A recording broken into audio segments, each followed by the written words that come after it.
আল্লাহ রাব্বুল আলামিন এই রোজা কি উদ্দেশ্যে নাজিল করলেন কালামে হাকিমে একটা আয়াতই বর্ণনা করেছেন, এবং একটা আয়াতই আমাদের হেদায়েতের জন্য যথেষ্ট।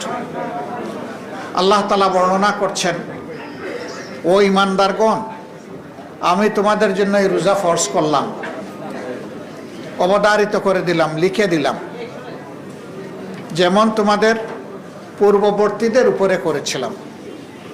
লাআল্লাকুম, হয়তোবা আশা করা যায় তোমরা তাত্তাকুন, তোমরা ভয় করতে শিখবে।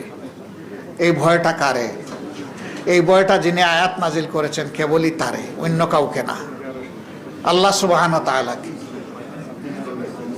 এই একটা আয়াতের মধ্যে গোটা মানবতা ঢুকে গেছে।